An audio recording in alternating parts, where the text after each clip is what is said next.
പാലത്തായില് ഒരു കൊച്ചു പെൺകുട്ടിയെ, ഞാൻ ആ സമരത്തിൽ പങ്കെടുത്തവനാണ്, പാലത്തായി പോയവനാണ്.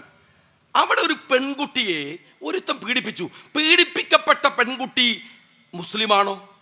പീഡിപ്പിച്ചവൻ ഹിന്ദുവാണോ? ഈ രാജ്യത്ത് അങ്ങനെ ഉണ്ടോ? ഹിന്ദു പീഡിപ്പിക്കൽ, മുസ്ലിം പീഡിപ്പിക്കൽ, ഹിന്ദു പനി, മുസ്ലിം എന്താണ് ക്യാൻസർ, അങ്ങനെയൊക്കെ ഉണ്ടോ? അങ്ങനെ ഉണ്ടോ സഖാവേ? എന്നാൽ നിന്റെ നേതാവ് ഹരീന്ദ്രൻ പാലത്തായി സംഭവത്തിൽ BJPയുടെ പത്മകുമാറിനെ പിടിച്ചപ്പോ പറഞ്ഞ എന്താണെന്നറിയോ? പ്രതിയല്ല, ഇര മുസ്ലിം ആയതുകൊണ്ടാണ്, പ്രതി ഹിന്ദു ആയതുകൊണ്ടാണ് ആക്ഷൻ കമ്മിറ്റി ഉണ്ടാക്കിയത്. രണ്ടാമത്തെ ചോദ്യം എന്താ? മദ്രസ അധ്യാപകര് പോക്സോ കേസിൽ പ്രതിയായിട്ടില്ലേ? എൻ്റെ ചങ്ങായി, മദ്രസ അധ്യാപകർ പോക്സോ കേസിൽ പ്രതിയായത് ആ കുട്ടികളുടെ ഉപ്പയും ഉമ്മയും പരാതി കൊടുത്തിട്ടല്ലേ? അപ്പൊ അവർ മുസ്ലിം അല്ലേ? ഞാൻ ചോദിക്കേണ്ടത്, എന്ത് വിഷമാണോ CPM-കാര നിന്റെ ഹൃദയത്തിനകത്തുള്ളത്? ഒന്ന് പറഞ്ഞേ നിങ്ങൾ. CPM-നകത്തുള്ള സൈബർ പോരാളികളായിട്ടുള്ള മാപ്പിളാരുണ്ട്, ആത്മഹത്യ ചെയ്യാണ്. ന്യായീകരിച്ച് എത്ര വെച്ചിട്ടാ ന്യായീകരിക്കുക? ബാക്കിയുള്ളവനെ മിണ്ടിയാൽ PDP, അല്ലാത്തവൻ SDPI. നിങ്ങൾ ഞങ്ങൾക്കെതിരെ എന്ന് പറഞ്ഞാ ഞങ്ങൾ ലീഗിനകത്ത് നിൽക്കാൻ നിങ്ങൾ കുറെ ജമാഅത്ത് പട്ടവും SDPI പട്ടവും തന്നെ നോക്കല്ലേ? പക്ഷെ ഒരു കാര്യം CPM മനസ്സിലായിക്കോ, ഞങ്ങൾ ഈ രാജ്യത്ത് മതസൗഹാർദ്ദത്തോടെ ഒരുമിച്ച് ഈ രാജ്യത്ത് ജീവിക്കുന്നവരാണ്. നിന്റെ ഒന്നും കൂറിന്റെ സർട്ടിഫിക്കറ്റ് വാങ്ങേണ്ട ഗതികേട് UDF-ലും ലീഗിലുള്ള ഒരുത്തനും ഇല്ല. അത് നിങ്ങൾ മനസ്സിലായിക്കോ. അത് പേടിയിലോടെ പോയി പേടിപ്പിച്ചാൽ മതി. മനസ്സിലായില്ലേ? വർഗീയത പറയാ, പച്ചക്ക് വർഗീയത പറയാ. ഇങ്ങനെയാണോ വോട്ട് ഉണ്ടാക്കേണ്ടത്? RSS ഇതല്ലേ ചെയ്യുന്നത്? BJP ഇതല്ലേ ചെയ്യുന്നത്? നിങ്ങളും അതാണോ ചെയ്യേണ്ടത്? ഇതൊരു പാർട്ടിയല്ലേ CPM? മോശമാണോ നിങ്ങൾ? EMS നമുക്കറിയില്ല. EMS അദ്ദേഹത്തിന്റെ അഭിപ്രായ വിയോജിപ്പുകൾ എനിക്ക് ഒരുപാടുണ്ട്. EMS കേരളം ഉണ്ടാക്കി എന്നൊക്കെ പറയുന്ന ബടായിയൊക്കെ ഉണ്ട്. ഒരു ചുക്കുമല്ല. കേരളത്തിലെ മറ്റ് മുഖ്യമന്ത്രിമാരെ വെച്ച് നോക്കിയാൽ അദ്ദേഹം അങ്ങനെ വലിയ സംഭാവന നടത്തിയാൽ ഒരു കൊള്ളാവുന്ന ഒരാൾ. അല്ലാതെ അയാൾ കേരളം ഉണ്ടാക്കുന്ന വിഷയം ഗോഡ്സ് ഓൺ കൺട്രി എന്ന് പറയും നമ്മൾ. നിങ്ങൾ ടൂറിസത്തിൻ്റെ പരസ്യത്തിൽ നമ്മൾ പറയുന്നതാണ് ഗോഡ്സ് ഓൺ കൺട്രി, ദൈവത്തിൻ്റെ സ്വന്തം നാട്. തമിഴ്നാട് പിന്നെ വേറെ ആരും ഉണ്ടാക്കിയാണല്ലോ. അതൊക്കെ ഒരു വർത്താനാണ്. അതുപോലെ EMS ഒരു വർത്താനാണ്. അതിനപ്പുറത്ത് പടായൊന്നും വേണ്ട. എന്നാലും ആ മനുഷ്യൻ CPM-നെ താത്വികമായി വിശദീകരിച്ച ഒരു കമ്മ്യൂണിസ്റ്റാണ്. ജീവിതത്തിൽ കുറേയൊക്കെ ശുദ്ധിയുള്ള ഒരു കമ്മ്യൂണിസ്റ്റാണ്. EM ശങ്കര നമ്പൂതിരിപ്പാട് മുഖ്യമന്ത്രിയായിരുന്നു. നായനാരാണെങ്കിൽ വേറൊരു ലൈനാണ്. നിഷ്കളങ്കമായിട്ട് കമ്മ്യൂണിസ്റ്റ് പാർട്ടിക്ക് ഇത്ര ലളിതഭാവമുണ്ടോ എന്ന് വിചാരിച്ചു പോകാൻ മാത്രം ലാളിത്യമുള്ള ഒരു മനുഷ്യൻ. അത് അദ്ദേഹത്തിൻ്റെ ചിരിയിൽ മാത്രമല്ല, അദ്ദേഹത്തിൻ്റെ ജീവിതത്തിലും ഇത്രയേറെ മനുഷ്യരോട് ഇടപഴകിയ ഒരു കമ്മ്യൂണിസ്റ്റുകാരൻ അദ്ദേഹത്തെ പോലെ ഉണ്ടാവില്ല. മൂന്നാമത്തെ ആള് VS ആണ്. പേര് കേൾക്കുന്ന പോലെ ഒരു പോരാളി പാലക്കാട്ടുകാർക്കും. പേര് കേൾക്കുന്ന പോലെ ഒരു പോരാളി. കർഷക രംഗത്ത്, സമരരംഗത്ത് അദ്ദേഹം ഉണ്ടായിരുന്നു. ജീവിതത്തിൽ വ്യക്തിശുദ്ധി ഉണ്ടായിരുന്നു. അയാൾക്ക് വലിയ ഇസ്ലാമോഫോബിക്കാണ്. പക്ഷേ ഒരിക്കലും അയാൾ ഒരു അഴിമതിക്കാരനെന്ന് ഞാൻ പറഞ്ഞിട്ടില്ല. CPM-നെ ആക്ഷേപിക്കുന്ന പ്രസംഗിക്കുന്ന ആളെന്നൊക്കെ പറയാറുണ്ട്. ഞാൻ പറഞ്ഞിട്ടില്ല. സ്വന്തം മകന് എതിരായിട്ട് CBI-ക്ക് എൻ്റെ മകൻ കുറ്റക്കാരനാണോ എന്ന് പരിശോധിക്കണമെന്ന് കത്തെഴുതിയ കമ്മ്യൂണിസ്റ്റിന്റെ പേരാണ് BS. CBI-ക്ക് വേണ്ട. നിങ്ങളുടെ നാട്ടിലെ ഈ മണ്ണൂരിലെ ലോക്കൽ പോലീസിന് കത്തെഴുതാൻ നടുപ്പുറത്തില്ലാത്തവന്റെ പേരാണ് പിണറായി വിജയൻ. അറിയോങ്ങള്? ആ VS അച്യുതാനന്ദൻ മുഖ്യമന്ത്രിയാവുന്നതിന്റെ തൊട്ടു മുമ്പ് അയാൾ ചെയ്തത് കേരളത്തിലെ എല്ലാ സമരമുഖങ്ങളിലും അയാൾ പോയി, മലമടക്കുകൾ കയറി ഇറങ്ങി, ആദിവാസി കുടിലുകളിൽ പോയി. എന്നാൽ ആ VS-നെ പാര വെച്ച് രംഗത്ത് വന്ന പിണറായി വിജയൻ എന്താ ചെയ്തത്? കാസർഗോഡ് മുതൽ തിരുവനന്തപുരം വരെ ഒരു യാത്ര. അന്നാണ് പൗരപ്രമുഖൻ എന്ന ഒരു ടേം കേരളത്തിൽ ഉണ്ടായത്. ആരായി പൗരപ്രമുഖന്മാർ? രാജ്യത്തിലെ ബൂർഷകൾ, കോഴിക്കോട്ടങ്ങാടിയിലെ ധനാഢ്യന്മാർ, പാലക്കാട്ടിലെ സമ്പന്നരായ മുതലാളിമാർ. പാവപ്പെട്ടവനെ കാണാൻ പോയില്ല. പിണറായി വിജയൻ ഒരു സമരമുഖത്തും പോയില്ല. തെരുവിൽ നടക്കുന്ന സമരങ്ങളെ കണ്ടില്ല. കള്ളക്കഥകളും പെണ്ണുകേസുകളും ഉണ്ടാക്കിയിട്ട് ഉമ്മൻചാണ്ടി സർക്കാരിനെ താഴെ ഇറക്കാൻ ഈ മനുഷ്യൻ ശ്രമിച്ചു. മുതലാളിമാരെ മുഴുവൻ കൂട്ടുപിടിച്ചു. എല്ലാ ജില്ലകളിലും ഇടനിലക്കാരുണ്ടായി. ആ പാർട്ടിയെ ഞാൻ വിശദീകരിക്കില്ല എവിടെ വരെ എത്തിച്ചു എന്ന് നിങ്ങൾക്കറിയുമോ? ആ പാർട്ടിയുടെ അസ്തിത്വത്തെ തകർത്ത് കളഞ്ഞു, ഇല്ലാതെയാക്കി കളഞ്ഞു. ഇന്ന് ബംഗാൾ പോലെയാണ്. ഞാൻ ബംഗാളിലെ CPM-ന്റെ അവസാന കാലയളവിൽ ബംഗാളിൽ പോയ ആളാണ്. അന്ന് മുസ്ലിം യൂത്ത് ലീഗിന്റെ സംസ്ഥാന പ്രസിഡന്റ് സാദിഖ് അലി തങ്ങളും അന്ന് ബനാത്ത് ബാല സാഹിബ് MP-യുമാണ്. ഞങ്ങളന്ന് അവിടെ പോയി. ഞാൻ കണ്ടിട്ടുണ്ട് മുതലാളിത്തത്തിന്റെ സർവമാന ദൂഷ്യങ്ങളും എടുത്തണിഞ്ഞ CPM എന്ന് പറയുന്ന പാർട്ടിയെ, ബൂർഷ്വാ ചങ്ങാത്തങ്ങൾ ഉണ്ടാക്കിയ CPM-നെ. ആ CPM ഇതാ കേരളത്തിലും അങ്ങനെയാണ്. എൻ്റെ പ്രിയപ്പെട്ട കമ്മ്യൂണിസ്റ്റ് പാർട്ടിക്കാരാ, CPM എന്നത് കമ്മ്യൂണിസ്റ്റ് പാർട്ടി ഓഫ് മാർക്സിസ്റ്റ് എന്നത് ഇപ്പം എങ്ങനെയുള്ള പോലെ അറിയങ്ങൾ, ഞങ്ങൾ കോഴിക്കോട്ടുകാർ മുതലക്കുളം മൈതാനി എന്ന് പറയുന്ന പോലെയാണ്. മുതലയില്ല കുളവും ഇല്ലാത്ത മൈതാനിക്കാണ് ഞങ്ങൾ മുതലക്കുളം മൈതാനി എന്ന് പറയുന്നത്. നിങ്ങളിപ്പോൾ കമ്മ്യൂണിസവും ഇല്ല മാർക്സിസവും ഇല്ലാത്ത കള്ളൻ്റെ പാർട്ടിക്കാണ് നിങ്ങളിപ്പോൾ CPM എന്ന് പേര് വിളിച്ചിരിക്കുന്നത്. അത് തീരുകയാണ്. നമ്മൾ രാജ്യത്തെ കോർപ്പറേറ്റുകൾക്കോ രാജ്യത്തെ ഒറ്റുകൊടുക്കുന്നവർക്കോ ഈ രാജ്യത്തിനെതിരായി പ്രവർത്തിക്കുന്നവർക്കോ നിഗൂഢവും വ്യക്തതയില്ലാത്തതുമായ ലക്ഷ്യങ്ങൾ ഉണ്ടാവുക എന്നത് സ്വാഭാവികമാണ്. പക്ഷേ രാജ്യം ഭരിക്കുന്ന ഭരണകൂടം തന്നെ ഒളിയ അജണ്ടകൾ വെച്ച് പൗരന്മാരെ കൈകാര്യം ചെയ്യുന്ന നിർഭാഗ്യവാന്മാരായിട്ടുള്ള പൗരസമൂഹമാണ് വർത്തമാനകാല ഇന്ത്യയിലുള്ളത് എന്നത് ഒരു വലിയ പ്രശ്നമാണ്. എന്തെന്നാൽ SIR കുറിച്ച് വരുന്ന വാർത്തകൾ നമ്മളെ ഞെട്ടിക്കുന്നതാണ്. തമിഴ്നാട്ടിൽ നിന്ന് ഏകദേശം 1 കോടിയോളം വരുന്ന വോട്ടർമാരെ SIR വഴി നിരാകരിക്കപ്പെട്ടേക്കുമെന്ന വാർത്തയാണ് ഇന്ന് വന്നത്. ബംഗാളിൽ കടുത്ത പ്രശ്നങ്ങളാണ്. ബീഹാറിൻ്റെ തോൽവിയുമായി ബന്ധപ്പെട്ട നിരീക്ഷണങ്ങൾ ചർച്ചകൾ നടന്നുകൊണ്ടിരിക്കുകയാണ്. മറുഭാഗത്ത് ഇന്ത്യയുടെ പ്രധാനമന്ത്രി തന്നെ കള്ളവോട്ടിൻ്റെ പിൻബലത്തിൽ അധികാരത്തിൽ ജയിച്ചു വന്നതാണെന്ന കൃത്യമായ നിരീക്ഷണങ്ങൾ സകലമാന ബഹുമാനത്തോടെയും ഇന്ത്യയുടെ പ്രതിപക്ഷ നേതാവ് രാഹുൽ ഗാന്ധി തെളിയിക്കുകയും ചെയ്തതാണ്. പക്ഷേ ഇത് കേരളമാണ്. കടുത്ത ജാഗ്രതക്ക് ഇവിടെ രാഷ്ട്രീയ പാർട്ടികളുണ്ട്. അത് ഇടതുപക്ഷമാകാം, UDF ആകാം, ആരായിരുന്നാലും പ്രബുദ്ധമായ ഒരു സ്റ്റേറ്റാണ് കേരളം. അതുകൊണ്ട് തന്നെ ആ ജാഗ്രതയെ കൈവിടാതെ നിങ്ങൾ ഇരിക്കേണ്ട ഒരു സമയമാണിത്. രാഹുൽ ഗാന്ധി വോട്ട് ചോരിയുടെ രാഷ്ട്രീയം ഇന്ത്യയോട് പറഞ്ഞപ്പോൾ അദ്ദേഹത്തിൻ്റെ അവസാനത്തെ പ്രസൻറ്റേഷൻ ഉണ്ട്. ഞാനത് കണ്ടു. നമ്മുടെ കുട്ടികളൊക്കെ അത് സ്റ്റാറ്റസ് വെച്ചിട്ടുണ്ട്. സ്റ്റാറ്റസ് വെച്ചാൽ ഉത്തരവാദിത്തം തീരുമെന്ന് നിങ്ങൾ വിചാരിക്കരുത്. നിങ്ങളോട് രാഹുൽ ഗാന്ധിയോട് ഇഷ്ടമുണ്ടെങ്കിൽ, രാഹുൽ ഗാന്ധി പറഞ്ഞതിൽ നേരുണ്ടെങ്കിൽ, ആ രാഷ്ട്രീയത്തെ നിങ്ങൾ പിന്തുണക്കുന്നുണ്ടെങ്കിൽ അത് നിങ്ങൾ പ്രയോഗവൽക്കരിക്കേണ്ടത് നിങ്ങളുടെ ഈ പഞ്ചായത്തിലാണ്, ഈ പഞ്ചായത്തിലെ വാർഡുകളിലാണ്. മണ്ണൂരിൻ്റെ ഗ്രാമപ്രദേശങ്ങളിൽ ആരെങ്കിലും ഒരാൾ വോട്ടർ പട്ടികയിൽ നിന്ന് വിട്ടുപോയാൽ നിങ്ങൾ രാഹുൽ നയിക്കുന്ന രാഷ്ട്രീയത്തിന് വിരുദ്ധമായ സമീപനമെടുക്കുന്നവരാണ്.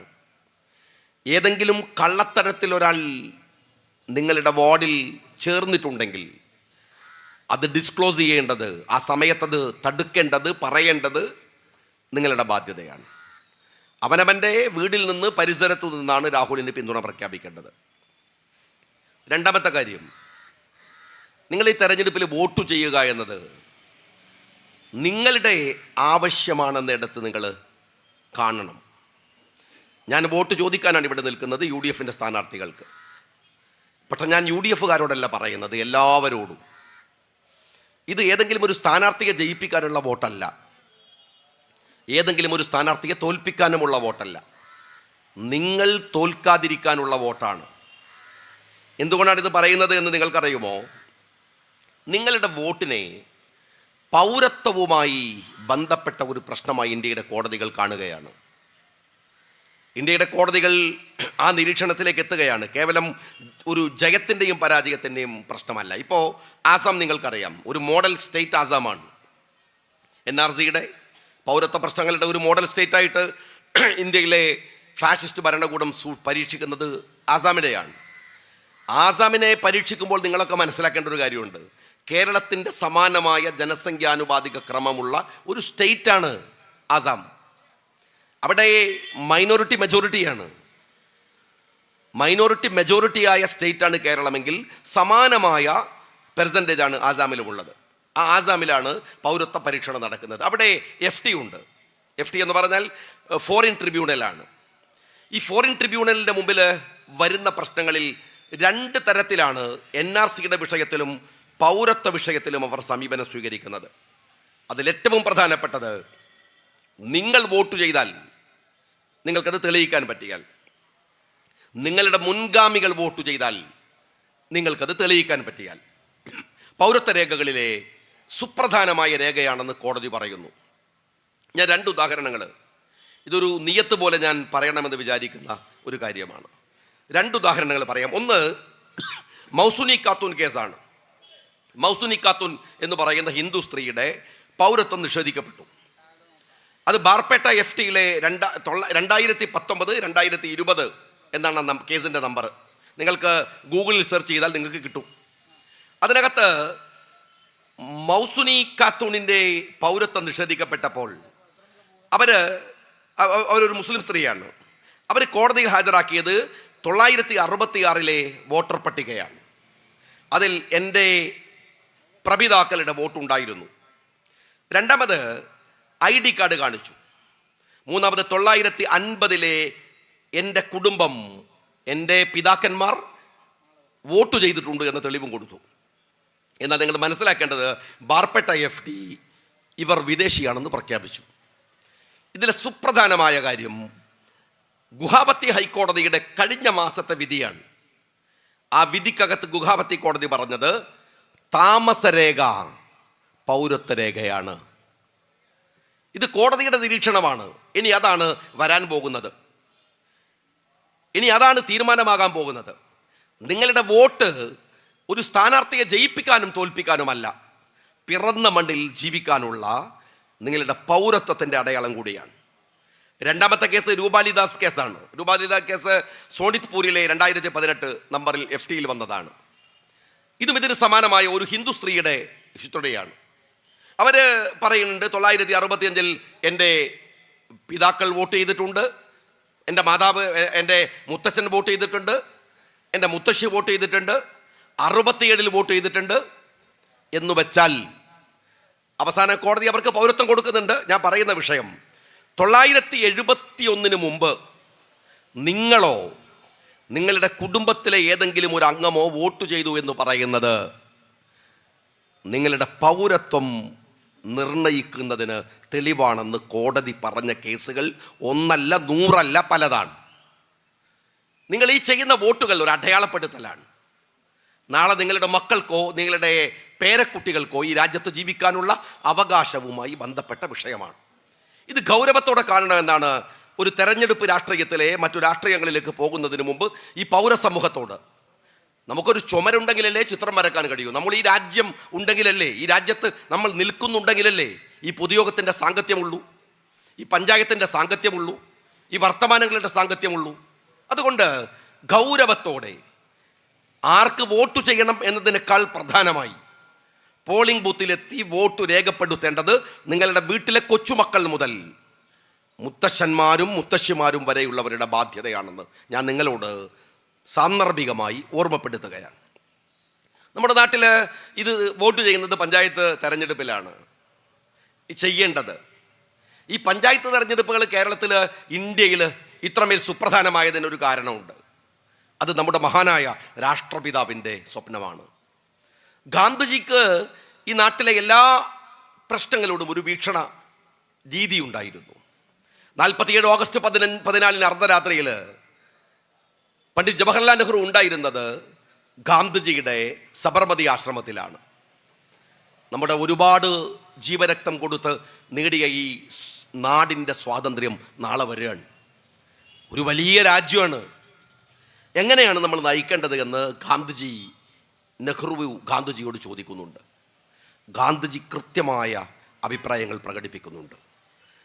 എല്ലാം ഒരു ഏകദേശ രൂപമുണ്ടാക്കി നെഹ്റു നേരം വെളുക്കാൻ നേരത്താണ് സബർമതി ആശ്രമത്തിൽ നിന്ന് ഡൽഹിയിലേക്ക് പോകുന്നത്. ഞാൻ രാവിലെ അവിടെ വെച്ച് കാണാമെന്ന് ഗാന്ധിജി പറയുന്നു. പക്ഷെ ഗാന്ധിജി അവിടെ ഉണ്ടായിരുന്നില്ല.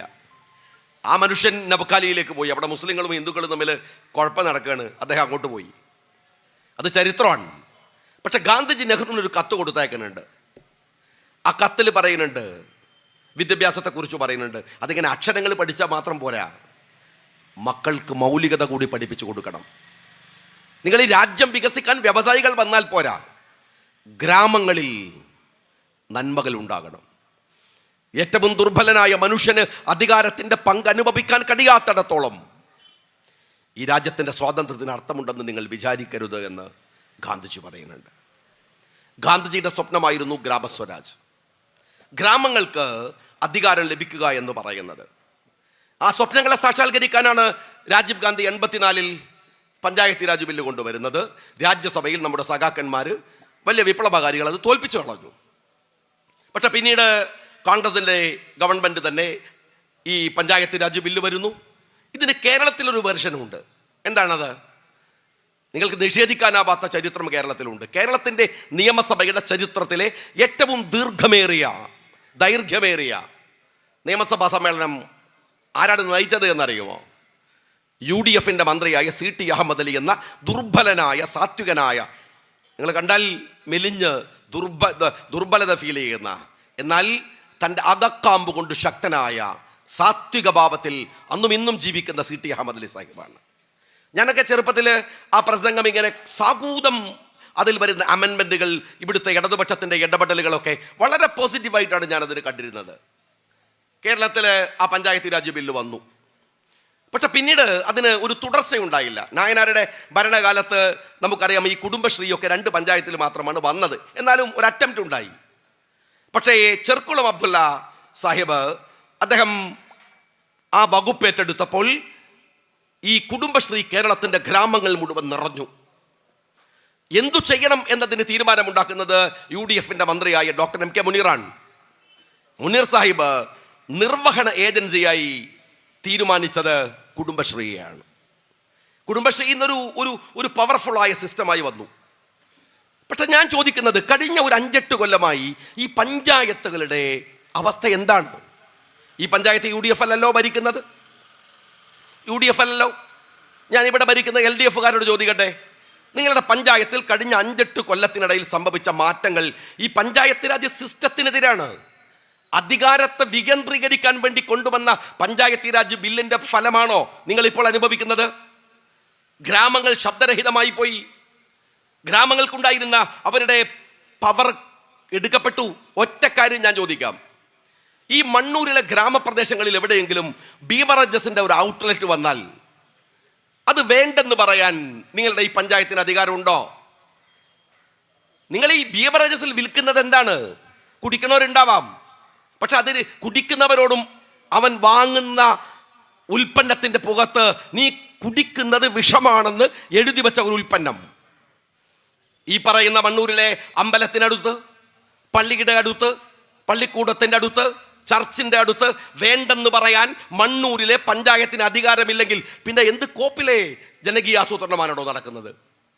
അതിന് അധികാരമില്ലെങ്കിൽ, അതിന് പോലും നിങ്ങളുടെ നാട്ടിൽ വരുന്ന ഒരു ക്വാറി ഇവിടെ പറ്റില്ലെന്ന് പറയാൻ നിങ്ങൾക്ക് അധികാരമില്ലെങ്കിൽ, നിങ്ങളുടെ നാട്ടിൽ വരുന്ന ഒരു വേസ്റ്റ് മാനേജ്മെന്റ് പ്ലാന്റ് വേണ്ടെന്ന് പറയാൻ പോലും അധികാരമില്ലെങ്കിൽ പിന്നെ എന്തു പഞ്ചായത്ത്? ഉണ്ടായിരുന്നല്ലോ. ആരാണ് എടുത്തു കളഞ്ഞത്?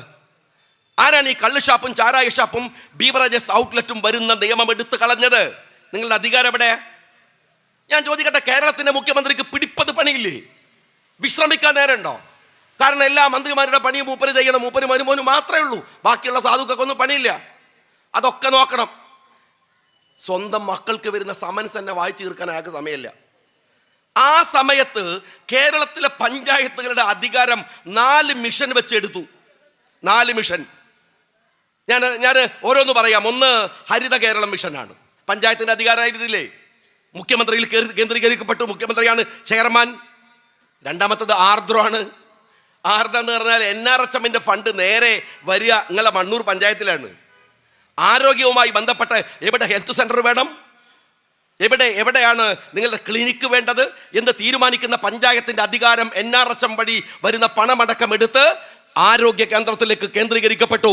അത് തീരുമാനിക്കുന്ന നിങ്ങളുടെ ജില്ലാ പഞ്ചായത്തും അല്ല, നിങ്ങളുടെ ഗ്രാമപഞ്ചായത്തുമല്ല. മൂന്നാമത്തത് വിദ്യാ സംരക്ഷണ യജ്ഞമാണ്. വിദ്യാഭ്യാസ സംരക്ഷണ യജ്ഞം ആ മിഷനാണ്. ആ മിഷൻ എന്താ ചെയ്യുന്ന അറിയങ്ങള്? നിങ്ങളുടെ ഈ മണ്ണൂരിലെ ഏതെങ്കിലും ഒരു വാർഡിൽ ഒരു LP സ്കൂൾ, ഒരു UP സ്കൂൾ ഉണ്ടെങ്കിൽ ആ സ്കൂളിൽ ഒരു അപ്പോയിന്റ്മെന്റ് നടക്കുന്ന സമയത്ത് അവിടെ ഇന്റർവ്യൂ ബോർഡിൽ അംഗമാകുന്നത് നിങ്ങളുടെ പഞ്ചായത്തിലെ മെമ്പറായിരുന്നു. ഇപ്പാണോ? ഇല്ല, അത് കേന്ദ്രീകരിക്കപ്പെട്ടു. ലൈഫ് മിഷൻ പദ്ധതി, ഏറ്റവും വലിയ പിണറായി വിജയന്റെ വെട്ടിപ്പ് നടന്ന ലൈഫ് മിഷൻ പദ്ധതി എന്ന് പറയുന്നത്, ആ പദ്ധതി ഗ്രാമസഭകളുടെ നട്ടെല്ല് തകർത്തു. ഞാനിത് വെറുതെ പറയണല്ല, ഞാൻ പഞ്ചായത്ത് ബോർഡ് മെമ്പറും പഞ്ചായത്ത് പ്രസിഡന്റൊക്കെ ആയിരുന്ന ആളാണ്. എനിക്കറിയാം. ഒരു പഞ്ചായത്തിനുണ്ടായിരുന്ന അധികാരത്തെ എങ്ങനെയാണ് നിങ്ങൾ എടുത്തു കളഞ്ഞത് എന്ന്. ഇനി അത് പോട്ടെ, അതൊക്കെ വിട്. ഇവിടെ ഈ മണ്ണൂരിൽ തെരഞ്ഞെടുപ്പ് നടക്കുകയല്ലേ, സ്ഥാനാർത്ഥികളൊക്കെ ഇവിടെ ഉണ്ടല്ലോ, വോട്ട് ചോദിക്കുന്നു. സ്ഥാനാർത്ഥികളൊക്കെ നമ്മൾ ജനങ്ങൾ വോട്ട് ചെയ്തിട്ട് ജയിപ്പിക്കുന്നു. അവർ പഞ്ചായത്ത് ബോർഡ് ഉണ്ടാക്കുന്നു, പഞ്ചായത്തിൽ അവർ പ്രസിഡന്റിനെ തെരഞ്ഞെടുക്കുന്നു, സ്റ്റാൻഡിംഗ് കമ്മിറ്റിയെ തെരഞ്ഞെടുക്കുന്നു. എന്നിട്ട് ഈ പഞ്ചായത്തിന്റെ മുഴുവൻ കാര്യങ്ങളും ചെയ്യുന്നതിന് ഒരു ആസൂത്രണ സമിതിയുണ്ട്. ഈ ആസൂത്രണ സമിതിയുടെ വൈസ് ചെയർമാൻ ആരാന്നറിയോ നിങ്ങള്? മണ്ണൂരിൽ നിങ്ങൾ തെരഞ്ഞെടുക്കാത്ത ഒരു രാഷ്ട്രീയ പാർട്ടിയുടെ പ്രതിനിധി. CPM സ്വാധീനമുള്ളിടത്ത് CPM ആകും, ലീഗിന് സ്വാധീനമുള്ളിടത്ത് ലീഗ്, കോൺഗ്രസിന് സ്വാധീനമുള്ളിടത്ത് കോൺഗ്രസ്. ഏത് ലീഗായാലും ഏത് കോൺഗ്രസ് ആയാലും ജനങ്ങൾ തെരഞ്ഞെടുക്കപ്പെട്ട ഒരു ബോഡിയുടെ മുകളിൽ പുറത്തു നിന്ന് നിയന്ത്രണം ഉണ്ടാക്കുന്നത് നേരാണോ? ശരിയാണോ? അല്ലല്ലോ. എന്തിനാത് പഞ്ചായത്തിന്റെ അധികാരങ്ങൾ എടുത്തു കളയാ നിങ്ങള്? ഇനി ഞാൻ ചോദിക്കട്ടെ, നിങ്ങൾക്ക് ഇവിടുത്തെ പ്ലാൻ ഫണ്ട് വന്നു. ഈ പ്ലാൻ ഫണ്ടിന്റെ മുകളിൽ നിങ്ങൾക്ക് ഇഷ്ടംപോലെ ചെലവഴിക്കാൻ പറ്റുമോ? ഞാനൊക്കെ ഒരുപാട് ഞങ്ങളുടെ പഞ്ചായത്തിൽ വരുന്ന ഫണ്ടുകൾ വിനിയോഗിക്കുന്നത് കണ്ടിട്ടുണ്ട്. നമ്മുടെ ഇഷ്ടം, നമ്മളുടെ രീതി, അതിനകത്ത് ചെലവഴിക്കുക. ഇപ്പോഴോ ടാഗുണ്ട്, നിങ്ങൾക്ക് അങ്ങനെ ചെലവഴിക്കാൻ പറ്റൂല. ഉള്ള പ്ലാൻ ഫണ്ട് തന്നെ വെട്ടിക്കുറച്ചു, ബാക്കിയുള്ളത് ഹെഡ് ഓഫ് അക്കൗണ്ട് ഉണ്ട്, ഇന്ന കാര്യത്തിലെ ചെലവഴിക്കാൻ പാടുള്ളൂ എന്ന ടാഗ് ലൈൻ ഉണ്ട്. ഞാൻ ചോദിക്കുന്നത് ഇങ്ങനെ പഞ്ചായത്ത്. ഇനി ഒരു കാര്യം ഞാൻ ചോദിക്കട്ടെ, ഇപ്പൊ ഈ അടുത്ത കാലത്ത് ഇടതുപക്ഷം കൊട്ടിഘോഷിച്ച ഒരു കള്ളപ്രചാരണമുണ്ടല്ലോ, അതിദരിദ്രർ കേരളത്തിലില്ല എന്ന് വെച്ചാൽ അതിദരിദ്രരെയൊക്കെ നമ്മൾ ദരിദ്രരായിട്ട് പ്രൊമോഷൻ കൊടുത്തു, അത്രേ ഉള്ളൂ. അവരെ കൂടെ ഉണ്ട്. ഞാൻ ചോദിക്കുന്നത്, മണ്ണൂർ ഗ്രാമപഞ്ചായത്തിൽ എത്ര ദരിദ്രരുണ്ട്, എത്ര അതിദരിദ്രരുണ്ട് എന്ന തീരുമാനമെടുക്കാൻ പോലും ഈ പഞ്ചായത്ത് ബോർഡിനോട് ഒരു ചോദ്യം ചോദിച്ചോ? പിന്നെ എന്തിനാണ് ഈ എക്സർസൈസ് ഒന്ന് പറഞ്ഞേ. UDF കൃത്യമായി പറയുന്നുണ്ട്, ഗാന്ധിജിയുടെ സ്വപ്നം ഞങ്ങളുടെ സ്വപ്നമാണ്. ഞങ്ങൾ ഈ രാജ്യത്തിൻ്റെ രാഷ്ട്രപിതാവിനെ, അവരുടെ രാഷ്ട്രീയ സമീപനങ്ങളെ നെഞ്ചോട് ചേർത്തവരാണ്. സ്വാതന്ത്ര്യ സമരത്തിലായാലും പിന്നീടായാലും അത് രണ്ടിനോടും ബാധ്യതയില്ലാത്തത് ഇവിടുത്തെ കമ്മ്യൂണിസ്റ്റുകൾക്കും ഇവിടുത്തെ RSSനുമാണ്. അവർക്ക് ഉത്തരവാദിത്വമില്ല. പക്ഷെ ഞങ്ങൾക്കുണ്ട്. ഞങ്ങൾ പറയുന്ന ആ സ്വപ്നങ്ങളെ തിരിച്ചു കൊണ്ടുവരാൻ പഞ്ചായത്തുകളുടെ അധികാരത്തിലേക്ക് ജനങ്ങളെ കൊണ്ടുവരാൻ ശ്രമിക്കും. സെൻട്രൽ ഗവൺമെന്റും കേരളത്തിലെ ഗവൺമെന്റും ഒരേ തരത്തിലാണ്, ഒരേപോലെ, വ്യത്യാസമില്ല. കേന്ദ്രീകരിക്കുകയാണ് അധികാരങ്ങളെ മുഴുവൻ നിങ്ങൾ കേന്ദ്രീകരിച്ച് ഒരിടത്ത് കൊണ്ടുപോയി വെച്ച്. ഇപ്പോൾ ഒരു ഉദാഹരണം ഞാൻ നിങ്ങളോട് ചോദിക്കട്ടെ. സെൻട്രൽ ഗവൺമെന്റ് ചെയ്തു വച്ചിരിക്കുന്ന രാഷ്ട്രീയ നിലപാടുകൾ അവിടെ നോക്കിയാൽ നിങ്ങൾക്ക് കാണാവുന്നത് രണ്ട് മന്ത്രിമാരാണ്. ഒന്ന് പ്രധാനമന്ത്രി, ഒന്ന് അമിത്ഷാ എന്ന മന്ത്രി. തീർന്നു. വേറെ ആർക്കറിയാം? എത്ര മന്ത്രിമാരുണ്ട്, ആരുണ്ട്, എവിടെ ഉണ്ട്, ആർക്കും അറിയില്ല. നമ്മുടെ നാട്ടിൽ അവിടെ അമിത്ഷാ എങ്കിലും ഉണ്ട്, ഇവിടെ പിണറായി വിജയനുണ്ട്, മൂപ്പരുടെ മരുമോനും ഉണ്ട്. വേറെ ആര് മന്ത്രി ആർക്കറിയാം? എന്താണോ സെൻട്രൽ ഗവൺമെന്റ് അധികാരത്തെ രാജാക്കന്മാരിലേക്ക് കേന്ദ്രീകരിക്കുന്നത്, അതേ സ്വഭാവങ്ങൾ അത് കേവലം ഒരു അധികാര കേന്ദ്രീകരണ വിഷയത്തിൽ മാത്രമല്ല. സെൻട്രൽ ഗവൺമെന്റിനെ ഇതുപോലെ ഞാൻ ചോദിക്കുന്നത് CPMകാരോട്, നിങ്ങളിങ്ങനെ ഇന്ന് നിങ്ങൾ ശ്രദ്ധിച്ചോ എന്നറിയില്ല, ഇന്ന് EDയുടെ നോട്ടീസ് വന്നിരിക്കുന്നു പിണറായി വിജയന്. ഭയങ്കര സംഭവമാണ്. സഖാക്കൾ പറയാണ്, കണ്ടില്ലേ, ഇതൊരു സ്ഥിരം എക്സർസൈസ് ആണ്. തെരഞ്ഞെടുപ്പ് വരുമ്പോൾ അതിൻ്റെ ഒരാഴ്ച മുമ്പ് EDയുടെ നോട്ടീസ് പിണറായി വിജയൻ അയക്കും. അപ്പൊ നമ്മൾ പറയും RSSും BJPയും CPMും തമ്മിൽ ഭയങ്കര കുഴപ്പമാണ് കേട്ടോ, കണ്ടില്ലേ സെൻട്രൽ ഗവൺമെന്റ് പിണറായിനെ വേട്ടയാടുകയാണ്. ഞാൻ EDയോട് ചോദിക്കട്ടെ, ഇവിടുത്തെ BJPക്കാരനോട് ചോദിക്കട്ടെ, നിങ്ങൾ ഈ അയച്ച നോട്ടീസ് ഒന്ന് അതിനകത്തെടുത്ത തീരുമാനം എന്ന് പറഞ്ഞു തരുമോ? കുറെ നോട്ടീസ് അയച്ചല്ലോ ചങ്ങായിമാരെ. പിണറായിൻ്റെ മോക്കയച്ചു, പിണറായിൻ്റെ മകനയച്ചു, SFIOയുടെ നോട്ടീസ് അയച്ചു. അയക്കാത്ത ഏജൻസി ഇല്ല. ഇനി വല്ല വിദേശത്തൊന്നും വല്ല ഏജൻസിയും വരേണ്ടി വരും. അയച്ച നോട്ടീസിന്റെ കാര്യം ഒന്ന് പറയണോ? എന്നിട്ടല്ലേ പുതിയ നോട്ടീസ്. ഇത് നിങ്ങൾ അഡ്ജസ്റ്റ്മെന്റ് നടത്തുകയാണ്. ആളുകൾ വിചാരിക്കും ഇവർ തമ്മിൽ വല്ല ഏർപ്പാടുണ്ട്, വല്ല ദേഷ്യത്തിലുമാണെന്നാണ്. ദേഷ്യത്തിലല്ല, നമ്മളെ പറ്റിക്കുകയാണ്. ഇന്ന് തോമസ് ഐസക്കിന്റെ കണ്ടങ്ങള് അദ്ദേഹത്തിന്റെ ഫേസ്ബുക്ക് പോസ്റ്റ് ഒന്ന് വായിക്ക്. EDയെ പുഷ്പം പോലെ പുല്ലുവൽക്കരിച്ചിട്ട് അയാൾ പറയുന്ന കാര്യമുണ്ട്. അയാൾ രസമായിട്ട് അതിനെക്കുറിച്ച് പറയുന്നുണ്ട്. ഒരു ED നോട്ടീസും പിണറായി വിജയന്റെ മുറ്റം കടക്കില്ല. കാരണം മോദി ഇന്ത്യ ഭരിക്കുന്നിടത്തോളം നടക്കില്ല. മോദിയുടെ ലക്ഷ്യം ഇവിടെ RSSന്റെ സ്ഥാപനവൽക്കരണമാണെങ്കിൽ കേരളത്തിൽ ഒരു കാര്യം ഞാൻ പറയട്ടെ, ഇവിടുത്തെ UDF, ഇവിടുത്തെ LDF കള്ളത്തരം കളിക്കാതെ RSSന് ഒരു പഞ്ചായത്ത് ഭരിക്കാൻ പോലും കേരളത്തിൽ കഴിയില്ല എന്ന് എല്ലാവർക്കും ഉറപ്പാണ്. എന്നാൽ വളരെ കൃത്യമായി RSS LDF തലപ്പത്തിരിക്കുന്ന CPM വിനിയോഗിച്ച് ഇവിടെ ലോഞ്ച് ചെയ്യാണ്. ആർക്കറിയാത്തത്? ഏത് കാര്യത്തിലാണ് കമ്മ്യൂണിസ്റ്റുകാരെ നിങ്ങൾ ഇവിടുത്തെ CPM BJP നിലപാടിന് നിങ്ങൾ എതിർത്തത്? ഒന്ന് പറഞ്ഞേ. നോട്ട് നിരോധനത്തിൽ നിങ്ങൾക്ക് കാര്യമൊന്നുമില്ല. GST കൊണ്ടുവരുമ്പോൾ മൻമോഹൻ സിംഗ് പറഞ്ഞു അബദ്ധാണ് കേട്ടോ, അബദ്ധാണേ, നിങ്ങൾ ചെയ്യരുത്, രാജ്യത്തിൻ്റെ സമ്പത്തിൻ്റെ നട്ടെല്ല് തകർക്കും. കേട്ടോ നിങ്ങൾ? ആ GSTക്കെതിരെ കോൺഗ്രസിന്റെ ഗവൺമെന്റുകൾ മുഴുവൻ നിന്നു. ഞാൻ നിയമസഭയിലുണ്ട്. GST കൊണ്ടുവരുമ്പോൾ നിയമസഭയിൽ GSTക്ക് അനുകൂലമായി പ്രസംഗിച്ച ധനകാര്യമന്ത്രി ഈ തോമസ് ഐസക്കാണ്. അതിനെ സപ്പോർട്ട് ചെയ്ത മുഖ്യമന്ത്രി പിണറായി വിജയനാണ്. നിങ്ങൾക്ക് മനസ്സിലാവണോ? 10 കൊല്ലം കഴിഞ്ഞിട്ട് ഈ GST അബദ്ധമാണ് എന്ന് രാജ്യത്തിന്റെ സമ്പത്തിന്റെ നട്ടെല്ല് തകർന്നപ്പോ നരേന്ദ്രമോദിക്ക് ബോധ്യായി. GST പിൻവലിച്ചു. അത് പിൻവലിച്ചപ്പോ കേരളത്തിലെ തോമസ് ഐസക്ക് പറയാണ് അത് ശരിയായില്ല. രാജാവിനേക്കാൾ വലിയ രാജഭക്തി. BJPയുടെ സമീപനം അതുപോലെ കേരളത്തിൽ. ഇനി മറ്റൊന്ന് ഞാൻ ചോദിക്കട്ടെ. പെട്രോൾ ഉൽപ്പന്നങ്ങളുടെ വില, പെട്രോളിന് വലിയ വിലയാണല്ലോ, വലിയ വിലയാണ്. നമ്മൾ പറയാണ് ഈ മോദി എന്തൊരു അപകടമായി ചെയ്യണത്. ഏത് മോദി? മോദി മാത്രമാണ് പെട്രോളിന്റെ വില കൂട്ടുന്നത് ആണോ? എങ്കിലും ഞാൻ ചോദിക്കട്ടെ, കർണാടകയിൽ പോയാൽ പെട്രോളിന് ഒരു ലിറ്ററിന് എങ്ങനെ 6 രൂപ കുറയണത്? തമിഴ്നാട്ടിൽ പോയാൽ എങ്ങനെയാ കുറയണത്? അവിടെ മോദിയല്ലേ പ്രധാനമന്ത്രി, അവിടെ മോദിയാണ്. പക്ഷെ എന്താണെന്നറിയോ? മോദി വില കൂട്ടുമ്പോൾ വിലയെ സ്റ്റേറ്റിന്റെ കെൽപ്പ് കൊണ്ട് തടുക്കാൻ അവർക്കാവുന്നുണ്ട്. നിങ്ങൾ അറിയോ സഹോദരന്മാരെ, ഇന്ന് നിങ്ങൾ ഗൂഗിളിൽ എടുത്ത് നോക്ക്, ലോകത്ത് ഇന്ന് പെട്രോളിയം ഉൽപ്പന്നങ്ങളുടെ ക്രൂഡ് ഓയിലിന്റെ വില ബാരലിന് $56. എന്നാൽ നിങ്ങൾ ഇന്ന് പെട്രോൾ ബങ്കിൽ കൊടുക്കുന്ന പൈസ ബാരലിന് $120 ഉള്ള സമയത്തെ വിലയാണ്. എന്നിട്ട് നിങ്ങളറിയോ, ഈ വില കൂട്ടുമ്പോൾ മോദി ഒറ്റയ്ക്ക് കൂട്ടുകയാണെങ്കിൽ കേരളം അതിൻ്റെ കൂടെ നിൽക്കാൻ പാടില്ലല്ലോ. എൻ്റെ CPMകാരാ, നിന്റെ പിണറായി വിജയൻ എന്തിനാണ് മോദി കൂട്ടുമ്പോൾ അയാളും കൂട്ടുന്നത്? എന്താ കർണാടക കൂട്ടാത്തത്? എന്താ മറ്റു സ്റ്റേറ്റുകൾ BJP വിരുദ്ധ സ്റ്റേറ്റുകൾ കൂട്ടാത്തത്? എന്താ ബംഗാളിൽ വില കൂടാത്തത്? സ്റ്റേറ്റിന്റെ പ്രതിരോധമുണ്ട്, നിങ്ങളുടെ പ്രതിരോധം ഇല്ല. ഇനി മറ്റൊന്ന് ഞാൻ ചോദിക്കട്ടെ, ഇനി ലോകത്തെവിടെയും ഇല്ലാത്ത വില കൊടുത്തിട്ട് നിങ്ങൾ പെട്രോൾ അടിക്കുകയാണ്. ഇത് നിങ്ങൾ മനസ്സിലാക്കണം. അതുകൊണ്ട് ഞാൻ പറയാണ്, നിങ്ങൾ അടിക്കുന്ന പെട്രോളിൽ, ഞാനും നിങ്ങളും അടിക്കുന്ന പെട്രോളിൽ എത്തനോൾ കലർത്തിയ പെട്രോളാണ്. എത്തനോൾ കലർത്തിയ പെട്രോള് മറ്റ് സ്ഥലങ്ങളിൽ 11% കലർത്തുന്നത് 25% വരെ. ഇവിടെ നിങ്ങൾ മോട്ടോർ ബൈക്കുകൾ കുറയണ്ടല്ലോ. അവിടെ ഒന്ന് പോയിട്ട് ഷോറൂം ചോദിക്ക്, എത്തനോൾ കലർത്തിയ പെട്രോൾ അടിച്ചാൽ വണ്ടിയുടെ എഞ്ചിന് ഗുണം ഉണ്ടാവോ ദോഷം ഉണ്ടാവോ? എഞ്ചിൻ ഗ്യാരണ്ടി തരില്ല ഷോറൂം തരില്ല. ബജാജിന്റെ പുതിയ സ്കൂട്ടർ ഇറങ്ങുന്നുണ്ട്, എത്തനോൾ ഉള്ള പെട്രോൾ കുഴപ്പമില്ല എന്ന് വെച്ചാൽ ഇതുവരെ ഇറങ്ങിയില്ല എന്നർത്ഥം. എത്തനോൾ പെട്രോൾ, ആ പെട്രോൾ പോലും കള്ളത്തരം. ആരാണെന്നറിയോ? പിണറായി വിജയന്റെയും നരേന്ദ്രമോദിയുടെയും ആത്മസുഹൃത്ത് നിതിൻ ഗഡ്കരിയുടെ മകൻ. നിതിൻ ഗഡ്കരിയുടെ മകനാണ് ഈ പെട്രോളിയം ഉൽപ്പന്നങ്ങളിൽ എത്തനോൾ കലർത്തി 10,000 കോടിയുടെ പണം ഉണ്ടാക്കുന്നത്.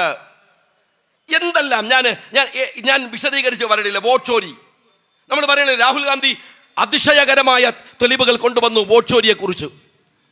പട്ടികയിലില്ലാത്തവർ വോട്ട് ചെയ്യുന്നു, മരിച്ചവർ വന്നിട്ട് വോട്ട് ചെയ്യുന്നു. ഈ കഥകളൊക്കെ ഇങ്ങനെ പറയുമ്പോൾ സാദിഖ് അലി തങ്ങൾ അന്ന് ആ പരിപാടിയിൽ ഡൽഹിയിലുണ്ട്, എല്ലാവരും ഉണ്ട് ഇന്ത്യ മുന്നണിയുടെ. സാദിഖ് അലി തങ്ങളെ ഞാൻ നോക്കിയപ്പോൾ അതിശയത്തോടെ മൂപ്പരിങ്ങനെ ഇരുന്നിട്ട് രാഹുൽ ഗാന്ധി പറയുന്നത് അദ്ദേഹത്തിൻ്റെ വായിലേക്ക് നോക്കി ഇങ്ങനെ നിൽക്കുകയാണ്.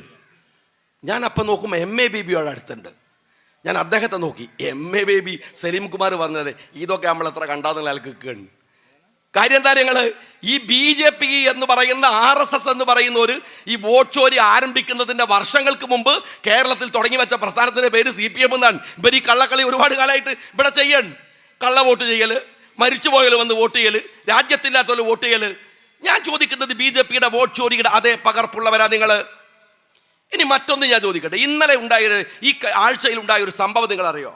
എന്താ സംഭവം എന്ന് വെച്ചാൽ, അരുണാചൽ പ്രദേശിലുള്ള ഒരു സ്ത്രീ, അവർ താമസിക്കുന്നത് ജോലി ചെയ്യുന്നത് UK അവർക്ക് ജപ്പാനിലേക്ക് പോകണം. അവർ UK നിന്ന് ചൈന വഴി ജപ്പാനിലേക്ക് പോകാൻ ടിക്കറ്റ് എടുത്തു. ചൈന എയർപോർട്ടിൽ ഇറങ്ങിയപ്പോൾ എമിഗ്രേഷൻ പിടിച്ചു വെച്ചു. അന്താരാഷ്ട്ര തലത്തിൽ വലിയ ന്യൂസായതാണ്. എമിഗ്രേഷൻ പിടിച്ചു വെച്ചു. എമിഗ്രേഷൻ ചോദിച്ചു, നിങ്ങൾ എവിടുന്നാണ് വരുന്നത്? അരുണാചൽ പ്രദേശിൽ നിന്ന്. പിന്നെ നിങ്ങളെ കയ്യിൽ എങ്ങനെ ഇന്ത്യൻ്റെ പാസ്പോർട്ട്? അവർ പറഞ്ഞു അരുണാചൽ പ്രദേശ് ഇന്ത്യയുടെ ഭാഗമാണ്. അപ്പോ എമിഗ്രേഷൻ പറയാണ്, അരുണാചൽ പ്രദേശ് ചൈനന്റെ ഭാഗമാണ്, നിങ്ങൾക്ക് എങ്ങനെ ഈ പാസ്പോർട്ട് കിട്ടി? നിങ്ങൾ ചൈനക്കാരിയാണ്. 2.5 ദിവസം ആ സ്ത്രീ ചൈന എയർപോർട്ടിൽ കുടുങ്ങി കിടന്നു. സഖാവേ, നിനക്കറിയോ, ഇവിടുത്തെ BJP കാരനറിയോ, അരുണാചൽ പ്രദേശിന്റെ ഭൂവിസ്തൃതിയിൽ കേരളത്തിന്റെ ഭൂവിസ്തൃതിയേക്കാൾ വലിയ ഒരു പ്രദേശം ചൈനയുടെ കയ്യിലാണ്. ഇപ്പോഴും ഞാനിപ്പോ പ്രസംഗിക്കുമ്പോഴും, ഇത് കഴിഞ്ഞ ആഴ്ചയിലെ സംഭവമാണ്. രസമുള്ള കാര്യമുണ്ട്. എന്താ ഞങ്ങള് അരുണാചൽ പ്രദേശിലെ BJP കാരന്റെ സ്റ്റേറ്റ്മെന്റ് ഉണ്ട്, ഞങ്ങൾ ചൈനന്റെ കൂടെ കിടന്ന്, കാരണം ഓൾക്ക് തിന്നാൻ കിട്ടിയാൽ അപ്പുറത്ത് പോകുമല്ലോ. അവര് പറയാം ഞങ്ങൾ ചൈനന്റെ കൂടെയാണ്. നിങ്ങൾ മനസ്സിലാക്കണം, ഈ സ്ത്രീ 2.5 ദിവസം നിന്നത് ഇവർക്ക് എങ്ങനെ ഇന്ത്യയുടെ ജനിച്ചു വീണ ഒരു സ്ത്രീ ആ പ്രദേശം ചൈന കൈയടക്കി വെച്ചിരിക്കുകയാണ്. ഇപ്പോഴാ ലോകം അറിയണത്. മിണ്ടിയിട്ടില്ല ഈ നരേന്ദ്രമോദി, ഈ രാജ്യത്തിലെ BJP കാരൻ. ഞാൻ വെറുതെ തെരഞ്ഞെടുപ്പിൽ ഫേക്ക് വർത്താനം പറഞ്ഞു പോവല്ല, റെക്കോർഡ് ചെയ്യുന്നുണ്ട്, കേസാവും. ഞാൻ ഈ പറയുന്നത് തെളിവ് വെച്ചാണ്. നിങ്ങൾ ഒന്ന് ഗ്രോക്കിനോട് ചോദിക്കുക, അതല്ലെങ്കിൽ ഗൂഗിൾ സെർച്ച് ചെയ്യൂ, അതിനകത്തുണ്ടാവും. ChatGPT-യിൽ നോക്ക്. ഞാൻ ചോദിക്കുന്നത് കമ്മ്യൂണിസ്റ്റുകളോടാണ്. ഈ രാജ്യത്തിന്റെ ഒരു വലിയ ഭൂവിസ്തൃതി ചൈന കൈപിടിച്ചൊതുക്കിയിട്ട് എന്താണോ സഖാബെ മിണ്ടാത്തത്? ചൈന നിങ്ങളെ വായിയാണ് അല്ലേ? നിങ്ങളെ കമ്മ്യൂണിസ്റ്റ് രാജ്യമാണ്. BJPയുടെ ധനകാര്യ എന്താണ് വിദേശകാര്യ മന്ത്രി മെഞ്ഞാന്ന് പറയാണ്, അയ്യോ ചൈനയോട് അങ്ങനെ പറഞ്ഞുകൂടെ, അവരൊരു സാമ്പത്തിക ഭദ്രതയുള്ള ഒരു രാജ്യമാണ്. നമ്മളെ നാട്ടിൻപുറത്ത് ഏതെങ്കിലും ചില സാധുക്കൾ പറയല്ലോ, അഹമ്മദാഖാനോട് മുണ്ടിക്കൂടെ, അയാൾക്ക് എന്തൊരു സ്വാധീനമാണ്. നാട്ടിൻപുറത്ത് നാട്ടുകാരൻ്റെ പേടിയ ഇന്ത്യ എന്ന് പറയുന്ന ഉരുക്കു രാജ്യത്തിന്. നക്സനോട് പോയി പണി നോക്കുക എന്ന് പറഞ്ഞ ഇന്ദിരാഗാന്ധിയുടെ മണ്ണാണ് ഇന്ത്യ രാജ്യം എന്ന് പറയുന്നത്. പഠിക്കണം BJP-കാരാ, ചരിത്രം പഠിക്കുക. ആ രാജ്യമാണ് ഇന്ത്യ. ആ രാജ്യം പറയാണ്, ഇന്നലെ ഇന്ത്യയുടെ വിദേശകാര്യ മന്ത്രി പറയാൻ, ചൈന ഒരു ഫിനാൻഷ്യലി സ്ട്രെങ്ത് ആയ കൺട്രി അല്ലേ, നമുക്കങ്ങനെ പറയാൻ പറ്റുമോ? ഈ ഉളുപ്പില്ലായ്മയാണോ നിങ്ങൾ ഈ രാജ്യസ്നേഹം എന്ന് പറയുന്നത്? ഒന്ന് പറഞ്ഞ ഞാൻ പറഞ്ഞത് കമ്മ്യൂണിസ്റ്റുകളും നിങ്ങളും ഒരുമിക്കുന്ന ഇടമാണ്. മൂന്നാമത്തെ കാര്യം കുറച്ച് അപകടകരമാണ്. CPM-കാരാ, ഞാനത് പറയാൻ എൻ്റെ കയ്യിലൊരു നീണ്ട പട്ടികയുണ്ട്. വിശദീകരിക്കാൻ നോക്കിയാൽ അത് ഇസ്ലാമോഫോബിയയാണ്. സെൻട്രൽ ഗവൺമെന്റിന് ഇസ്ലാമോഫോബിയ ഒരു അജണ്ടയാണ്. എന്താ കാരണം? അവര് മുസ്ലിം വിരുദ്ധതയെ പറഞ്ഞ് രാഷ്ട്രീയ വോട്ടുകൾ ഉണ്ടാക്കുന്ന കച്ചവടത്തിലാണ് അവർ ഇസ്ലാമോഫോബിയ പറയട്ടെ. CPM-കാരൻ എന്തിനാ അത് ഏറ്റെടുക്കുന്നത്? ഒന്ന് നിങ്ങൾ പറഞ്ഞേ. ഞാൻ ഒരു ഉദാഹരണം പറയട്ടെ. ഞാൻ വയനാട്ടിൽ നിന്ന് അഴീക്കോടിൽ മത്സരിക്കാൻ വേണ്ടി പോവുകയാണ്. P. ജയരാജന്റെ എനിക്കുള്ള സ്വാഗതമുണ്ട്. എന്താ അറിയാം, ചുരമിറങ്ങി വരുന്ന താലിബാൻ എന്നെ വിളിച്ചതാണ്. ചുരമിറങ്ങി വരുന്ന താലിബാൻ. കഴിഞ്ഞ ആഴ്ചയിൽ മീഡിയ മണ്ണിലെ ഒരു ചർച്ചക്കിടയിൽ CPM-ന്റെ അഡ്വക്കേറ്റ് സുനിലോ CPM വക്താവാണ്. അയാൾ മീഡിയ മണ്ണിന്റെ അവതാരകന്റെ പേര് മുസ്ലിം ആയതുകൊണ്ട് അയാളോട് ചോദിക്കാൻ, നീ താലിബാനാണ്. സഖാവേ, ഞാൻ നിന്നോട് ചോദിക്കട്ടെ, ഈ താലിബാൻ എന്ന ടേം എങ്ങനെ ഉണ്ടായതാ? അമേരിക്ക അഫ്ഗാൻ ആക്രമിച്ചു. അമേരിക്ക ഉണ്ടാക്കി വെച്ച ഇസ്ലാമോഫോബിയുടെ ഭാഗമാണ് താലിബാൻ. എന്നിട്ട് അവസാനം അമേരിക്ക അഫ്ഗാന്റെ ഭരണം താലിബാന്റെ കയ്യിൽ ഏൽപ്പിച്ചു പോയി. അഫ്ഗാൻ ഭരിക്കുന്നത് താലിബാനാണ്. തീരുന്നില്ല BJP-കാരാ. കഴിഞ്ഞ മാസം താലിബാന്റെ മന്ത്രി കേരളത്തിൽ ഇന്ത്യയിലേക്ക് വന്നു. താലിബാന്റെ മന്ത്രി, അതൊരു വരവാണ്. നിങ്ങൾ ആ സീനൊക്കെ ഉണ്ടെങ്കിൽ ഒന്ന് യൂട്യൂബിലെടുത്ത് കണ്ടുനോക്ക്, നല്ല രസമാണ്. ഇപ്പൊ ഞാൻ ഷാജി ലീഗിന്റെ ഭാരവാഹിയാണ്. ഇതാ മൗലവി സാഹിബ് ഉണ്ട്. മൗലവി സാഹിബ് ഇതൊക്കെയാണ്. പക്ഷെ മൗലവി സാഹിബിന് താടിയുണ്ടാ, ഷാജിക്ക് താടിയുണ്ടാ. എന്നാൽ ആ താലിബാന്റെ മന്ത്രിനങ്ങൾ മുട്ടുമ്മലഴയുന്ന താടിയാണ്. ഈ താടിനെ കൊണ്ടുവന്നിട്ട് സ്വീകരിക്കുന്നത് ആരും നിങ്ങൾ ഒരു ഫണ്ടമെന്റൽ ഇഡിയറ്റാണ്. ഇയാളെ സ്വീകരിക്കുന്നത് ഇന്ത്യയുടെ പ്രധാനമന്ത്രി നരേന്ദ്രമോദി. എന്നിട്ട് അതല്ല രസം, താലിബാന്റെ ഡിമാൻഡ് എന്താ അറിയോ? താലിബാൻ പറയാണ്, ഈ മന്ത്രി പറയാൻ, പത്രസമ്മേളനത്തിൽ പെണ്ണുങ്ങൾ പാടില്ല. ഞാനിവിടെ ഇരുന്ന് സംസാരിക്കുമ്പോൾ സ്റ്റേജിൽ പെണ്ണുങ്ങളുണ്ട്, താഴെ പെണ്ണുങ്ങളുണ്ട്, ഇല്ലേ? പത്രസമ്മേളനത്തിൽ പെണ്ണുങ്ങൾ പാടില്ല. അത് ഉളുപ്പില്ലാത്ത നരേന്ദ്രമോദിയുടെ ഭരണകൂടം സ്ത്രീകളില്ലാത്ത പത്രസമ്മേളനം ഇയാൾക്ക് വേണ്ടി വിളിച്ചു. അറിയാങ്ങള്, ആ താലിബാനെ കൊണ്ടുകിടക്ക ഇന്ത്യ ഗവൺമെന്റ്. ആ താലിബാന്റെ പേരിൽ ഒരു ഇസ്ലാമോഫോബിയുടെ ടേം ഞങ്ങൾക്കെതിരെ ഇവിടെ CPM ഉപയോഗിക്കുക. നിങ്ങൾ എന്ത് രാഷ്ട്രീയമാണ് CPM-കാരെ പ്രചരിപ്പിക്കാൻ ശ്രമിക്കുന്നത്? ഞാൻ ചോദിക്കട്ടെ, ലവ് ജിഹാദ് എന്ന പ്രയോഗം ആരുണ്ടാക്കിയതാണ്? കേരളത്തിലെ CPM ഇന്ത്യയിലെ RSS-ന് വഴിമരുന്നിട്ട് കൊടുത്ത പേരാണ്. തീരുന്നുണ്ടോ? നിങ്ങൾക്ക് മലപ്പുറം ജില്ല, ആ മലപ്പുറം ജില്ലയെ ആസൂത്രിതമായി കഴിഞ്ഞ 9.5 കൊല്ലം പിണറായി വിജയൻ ആർക്ക് വേണ്ടിയാണ് ടാർഗറ്റ് ചെയ്തത്? BJPക്ക് ആയുധം ഉണ്ടാക്കാനല്ലേ? മലപ്പുറത്ത് സമരം നടന്നാൽ എന്താ അറിയാം ഞങ്ങള്? മലപ്പുറത്ത് എല്ലാ സമരവും തീവ്രവാദ സമരമാണ്. ഞാൻ കണ്ണൂരിലെ MLA ആയിരിക്കുമ്പോൾ അവിടെ ഒരു സമരത്തിന് പോയി. വയലിലൂടെ NH-ന്റെ റോഡ് വരുന്നതിനെതിരെ സമരം. സഖാക്കൾ ഓമന പേരിട്ട് വിളിച്ചത് വയൽക്കിളി സമരം എന്നാണ്. ഇതേ സമരം തന്നെ മലപ്പുറത്തുകാരൻ നാഷണൽ ഹൈവേക്ക് നടത്തിയത്. കണ്ണൂരിൽ നടത്തിയാൽ വയൽക്കിളി സമരം, മലപ്പുറത്ത് നടത്തിയാൽ തീവ്രവാദ സമരം.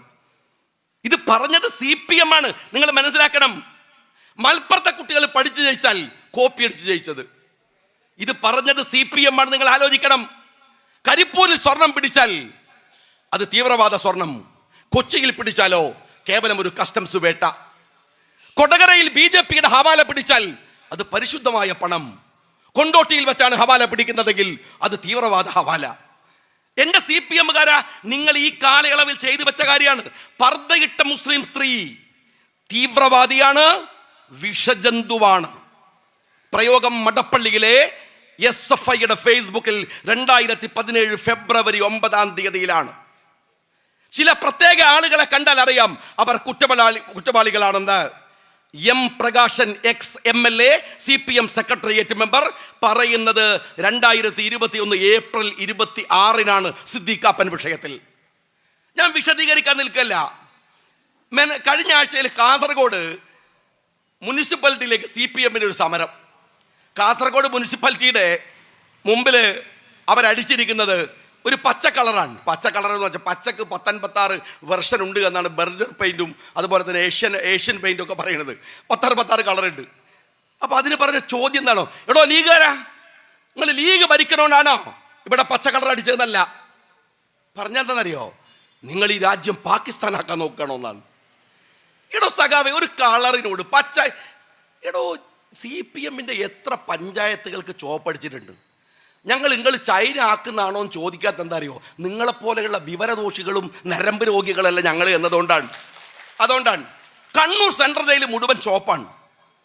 അപ്പൊ എല്ലാവരും കൂടി എന്നോട് പറഞ്ഞു, ഞാനവിടെ MLA ആയിരുന്നു, ഇതെന്താ ഷായി സാബേ ചോപ്പ്? ഞാൻ പറഞ്ഞു, ഓലപ്പോരക്കോല് ചോപ്പടിക്കാണ്ട് അവിടെ ഓരല്ലേ താമസിക്കണത്, സെൻട്രൽ ജയിലല്ലേ, അവരെ വീട്ടിനല്ലേ. എടോ സഖാവേ, ഞാൻ ചോദിക്കുന്നത് ഒരു നിറത്തിന് വർഗീയത.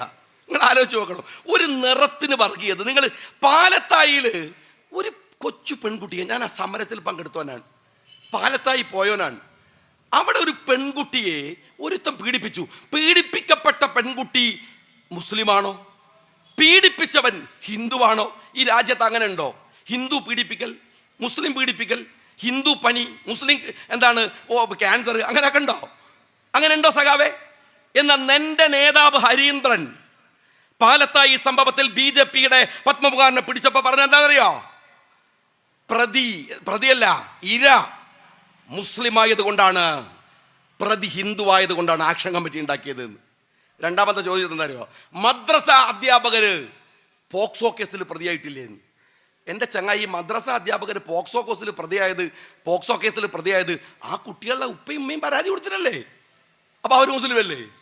ഞാൻ ചോദിക്കേണ്ടത്, എന്ത് വിഷമാണോ CPM-കാരാ നിന്റെ ഹൃദയത്തിനകത്തുള്ളത്? ഒന്ന് പറഞ്ഞേ. നിങ്ങൾ CPM-നകത്തുള്ള സൈബർ പോരാളികളായിട്ടുള്ള മാപ്പിളാരുണ്ട്, ആത്മഹത്യ ചെയ്യാണ്. ന്യായീകരിച്ച് എത്ര വെച്ചിട്ടാ ന്യായീകരിക്കുക?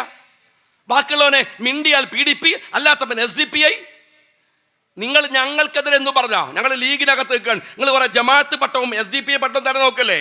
പക്ഷെ ഒരു കാര്യം CPM മനസ്സിലായിക്കോ, ഞങ്ങൾ ഈ രാജ്യത്ത് മതസൗഹാർദ്ദത്തോടെ ഒരുമിച്ച് ഈ രാജ്യത്ത് ജീവിക്കുന്നവരാണ്.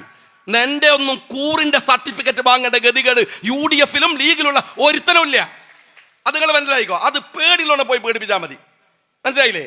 വർഗീയത പറയാ, പച്ചക്ക് വർഗീയത പറയാ. ഇങ്ങനെയാണോ വോട്ടുണ്ടാക്കേണ്ടത്? RSS ഇതല്ലേ ചെയ്യുന്നത്, BJP ഇതല്ലേ ചെയ്യുന്നത്. നിങ്ങളും അതാണോ ചെയ്യേണ്ടത്? ഇതൊരു പാർട്ടിയല്ലേ CPM. മോശമാണോ നിങ്ങൾ? EMS നമുക്കറിയില്ല. EMS അദ്ദേഹത്തിന്റെ അഭിപ്രായ വിയോജിപ്പുകൾ എനിക്ക് ഒരുപാടുണ്ട്. EMS കേരളം ഉണ്ടാക്കി എന്നൊക്കെ പറയുന്ന ബടായിയൊക്കെ ഉണ്ട്. ഒരു ചുക്കുമല്ല. കേരളത്തിലെ മറ്റ് മുഖ്യമന്ത്രിമാരെ വെച്ച് നോക്കിയാൽ അദ്ദേഹം അങ്ങനെ വലിയ സംഭാവന നടത്തിയാണ് ഒരു കൊള്ളാവുന്ന ഒരാൾ. അല്ലാതെ അയാൾ കേരളം ഉണ്ടാക്കുന്ന വിഷയം ഗോഡ്സ് ഓൺ കൺട്രി എന്ന് പറയും നമ്മൾ. നിങ്ങൾ ടൂറിസത്തിൻ്റെ പരസ്യത്തിൽ നമ്മൾ പറയുന്നത് എന്താണ്? ഗോഡ്സ് ഓൺ കൺട്രി, ദൈവത്തിൻ്റെ സ്വന്തം നാട്. തമിഴ്നാട് പിന്നെ വേറെ ആരും ഉണ്ടാക്കിയാണല്ലോ. അതൊക്കെ ഒരു വർത്താനാണ്. അതുപോലെ EMS ഒരു വർത്താനാണ്. അതിനപ്പുറത്ത് ബടായൊന്നും വേണ്ട. എന്നാലും ആ മനുഷ്യൻ CPM-നെ താത്വികമായി വിശദീകരിച്ച ഒരു കമ്മ്യൂണിസ്റ്റാണ്. ജീവിതത്തിൽ കുറേയൊക്കെ ശുദ്ധിയുള്ള ഒരു കമ്മ്യൂണിസ്റ്റാണ് EM ശങ്കര നമ്പൂതിരിപ്പാട്. മുഖ്യമന്ത്രിയായിരുന്നു. നായനാരാണെങ്കിൽ വേറൊരു ലൈനാണ്. നിഷ്കളങ്കമായിട്ട് കമ്മ്യൂണിസ്റ്റ് പാർട്ടിക്ക് ഇത്ര ലളിതഭാവമുണ്ടോ എന്ന് വിചാരിച്ചു പോകാൻ മാത്രം ലാളിത്യമുള്ള ഒരു മനുഷ്യൻ. അത് അദ്ദേഹത്തിൻ്റെ ചിരിയിൽ മാത്രമല്ല, അദ്ദേഹത്തിൻ്റെ ജീവിതത്തിലും ഇത്രയേറെ മനുഷ്യരോട് ഇടപഴകിയ ഒരു കമ്മ്യൂണിസ്റ്റുകാരൻ അദ്ദേഹത്തെ പോലെ ഉണ്ടാവില്ല. മൂന്നാമത്തെ ആള് VS ആണ്. പേര് കേൾക്കുന്ന പോലെ ഒരു പോരാളി പാലക്കാട്ടുകാർക്കും. പേര് കേൾക്കുന്ന പോലെ ഒരു പോരാളി. കർഷക രംഗത്ത്, സമരരംഗത്ത് അദ്ദേഹം ഉണ്ടായിരുന്നു. ജീവിതത്തിൽ വ്യക്തിശുദ്ധി ഉണ്ടായിരുന്നു. അയാൾക്ക് വലിയ ഇസ്ലാമോഫോബിക്കാണ്. പക്ഷേ ഒരിക്കലും അയാൾ ഒരു അഴിമതിക്കാരനെന്ന് ഞാൻ പറഞ്ഞിട്ടില്ല. CPM-നെ ആക്ഷേപിക്കുന്ന പ്രസംഗിക്കുന്ന ആളെന്നൊക്കെ പറയാറുണ്ട്. ഞാൻ പറഞ്ഞിട്ടില്ല. സ്വന്തം മകന് എതിരായിട്ട് CBI-ക്ക് എൻ്റെ മകൻ കുറ്റക്കാരനാണോ എന്ന് പരിശോധിക്കണമെന്ന് കത്തെഴുതിയ കമ്മ്യൂണിസ്റ്റിൻ്റെ പേരാണ് VS. CBI-ക്ക് വേണ്ട. നിങ്ങളുടെ നാട്ടിലെ ഈ മണ്ണൂരിലെ ലോക്കൽ പോലീസിന് കത്തെഴുതാൻ നടുപ്പുറത്തില്ലാത്തവൻ്റെ പേരാണ് പിണറായി വിജയൻ. അറിയോങ്ങള് ആ VS അച്യുതാനന്ദൻ മുഖ്യമന്ത്രിയാവുന്നതിൻ്റെ തൊട്ടു മുമ്പ് അയാൾ ചെയ്തത് കേരളത്തിലെ എല്ലാ സമരമുഖങ്ങളിലും അയാൾ പോയി. മലമടക്കുകൾ കയറി ഇറങ്ങി, ആദിവാസി കുടിലുകളിൽ പോയി. എന്നാൽ ആ VS-നെ പാര വെച്ച് രംഗത്ത് വന്ന പിണറായി വിജയൻ എന്താ ചെയ്തത്? കാസർഗോഡ് മുതൽ തിരുവനന്തപുരം വരെ ഒരു യാത്ര. അന്നാണ് പൗരപ്രമുഖൻ എന്ന ഒരു ടേം കേരളത്തിൽ ഉണ്ടായത്. ആരായി പൗരപ്രമുഖന്മാർ? രാജ്യത്തിലെ ബൂർഷകൾ, കോഴിക്കോട്ടങ്ങാടിയിലെ ധനാഢ്യന്മാർ, പാലക്കാട്ടിലെ സമ്പന്നരായ മുതലാളിമാർ. പാവപ്പെട്ടവനെ കാണാൻ പോയില്ല. പിണറായി വിജയൻ ഒരു സമരമുഖത്തും പോയില്ല. തെരുവിൽ നടക്കുന്ന സമരങ്ങളെ കണ്ടില്ല.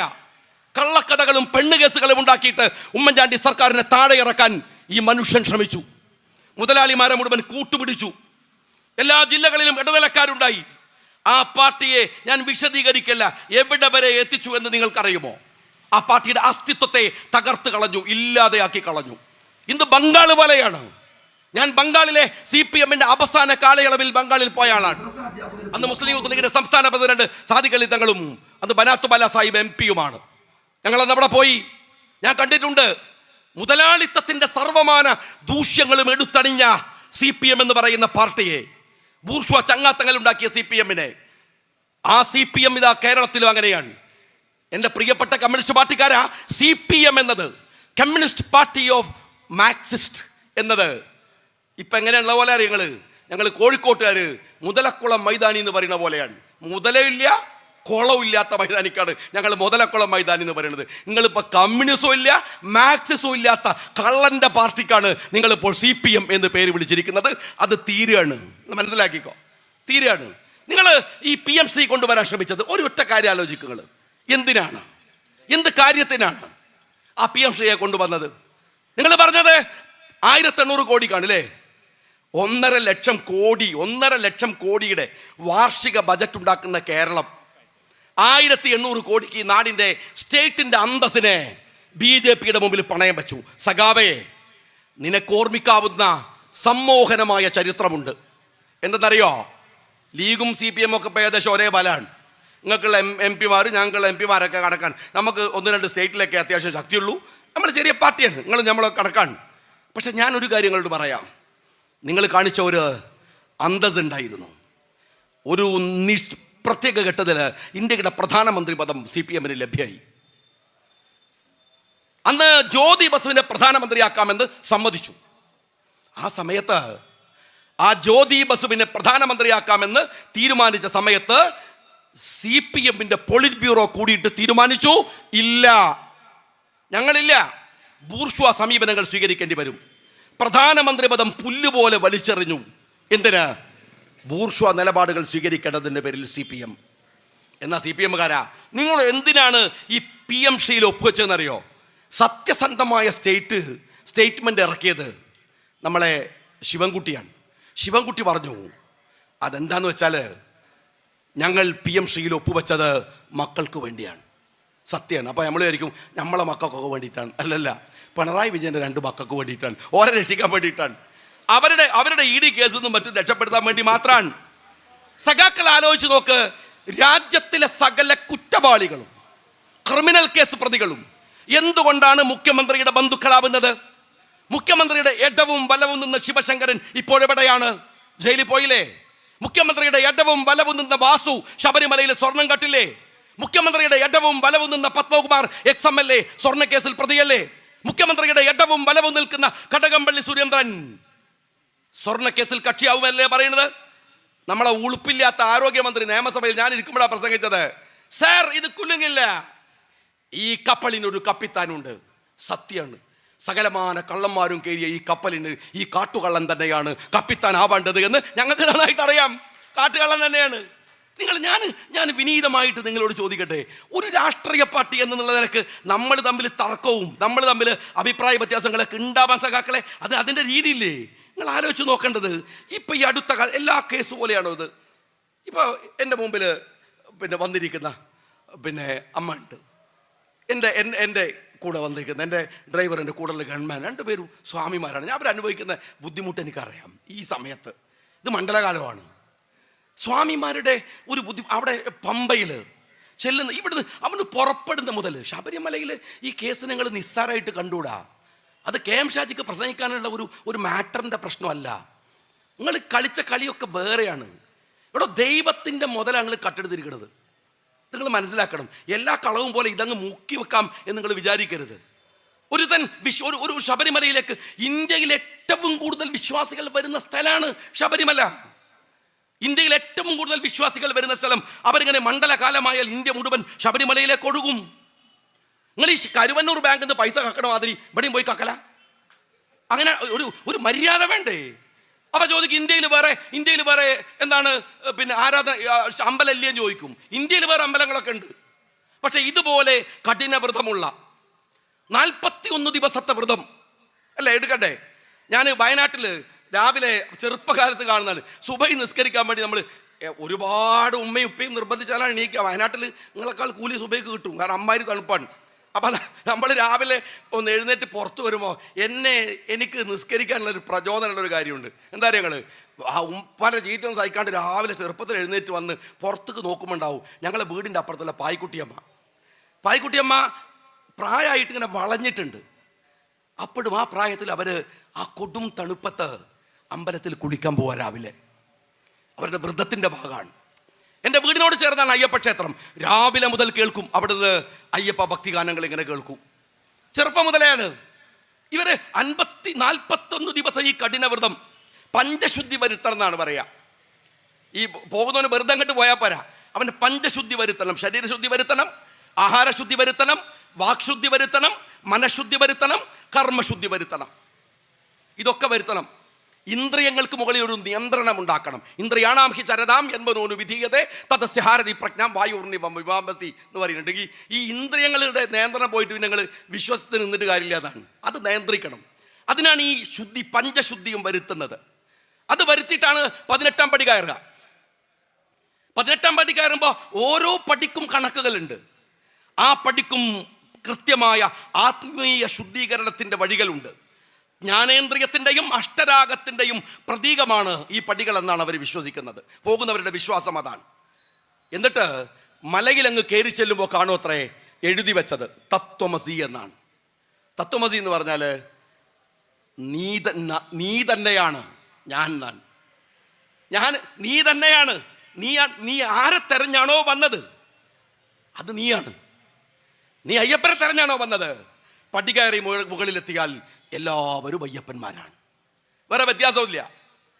എല്ലാവരും ഒരുപോലെയാണ്. ദൈവവും മനുഷ്യനും ഒരേ ഗണത്തിൽ വരുന്ന പരമപദത്തെയാണ് അയ്യപ്പ സന്നിധാനം എന്ന് വിളിക്കുന്നത്.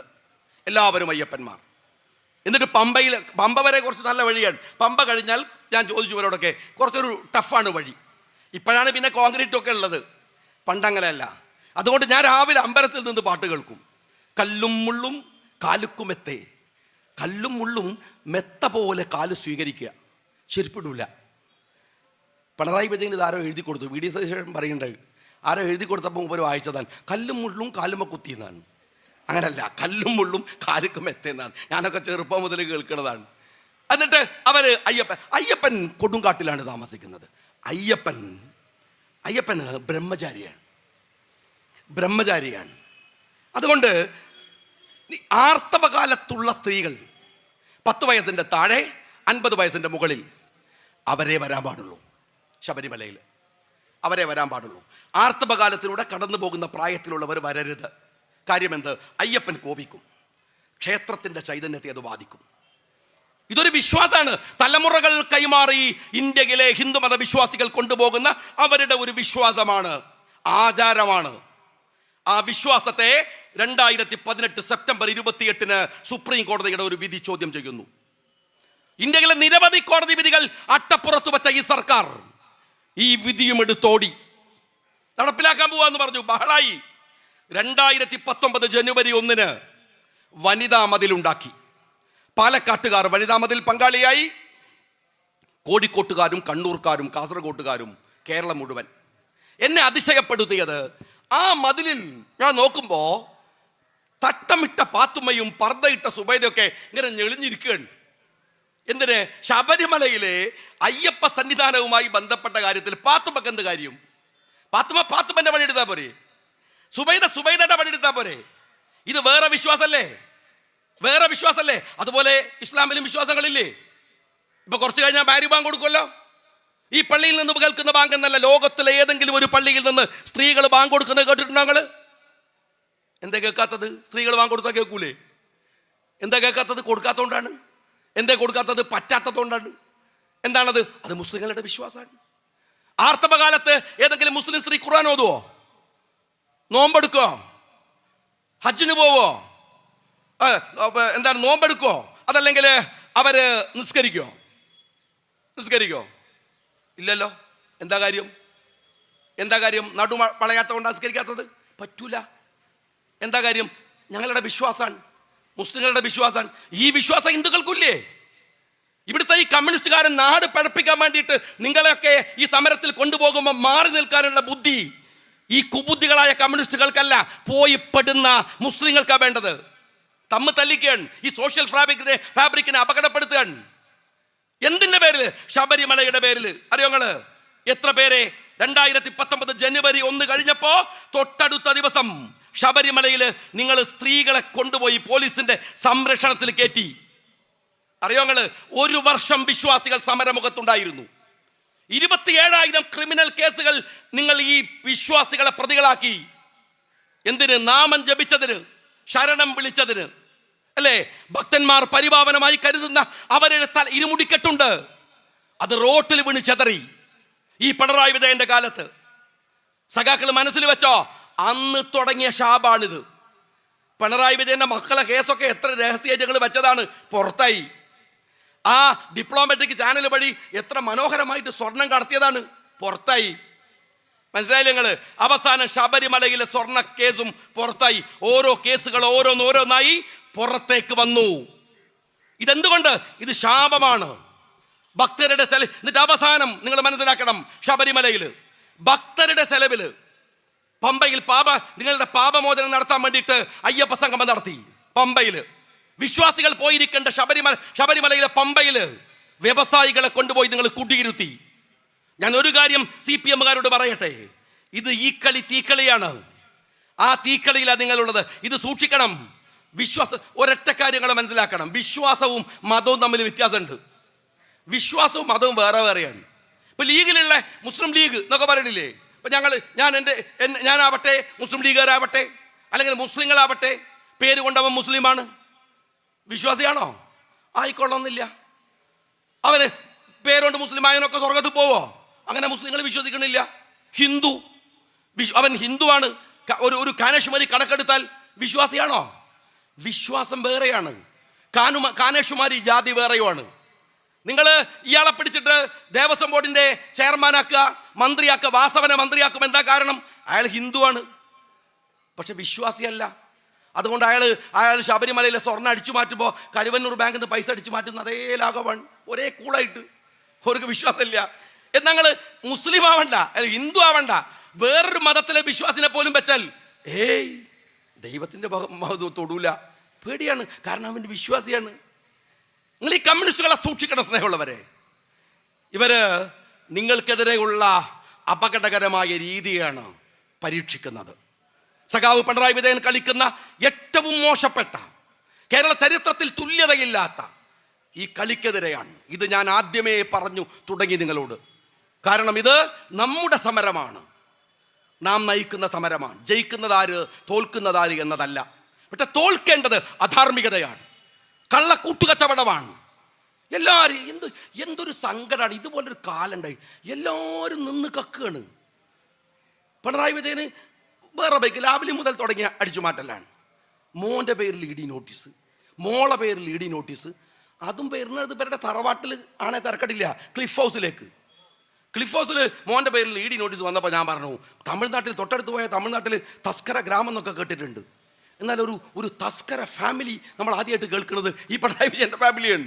എല്ലാവരും ഒരുമിച്ച് കേൾക്കുക. സഖാക്കളെ, ഈ പിണറായി വിജയനും വലിയ വിശേഷണങ്ങളുണ്ട്. അതിലേറ്റവും പ്രധാനപ്പെട്ട ഒന്ന്, ഇന്ത്യയിലെ ഏക കമ്മ്യൂണിസ്റ്റ് മുഖ്യമന്ത്രി അത് പിണറായി വിജയനാണ്. കുറച്ചു കാലം കഴിഞ്ഞാൽ ഇന്ത്യയിലെ അവസാനത്തെ കമ്മ്യൂണിസ്റ്റ് മുഖ്യമന്ത്രിയും പിണറായി വിജയൻ നിങ്ങൾ പറയേണ്ടി വരും. മൂന്നാമത്തെ വിശേഷണം എന്താ അറിയാം?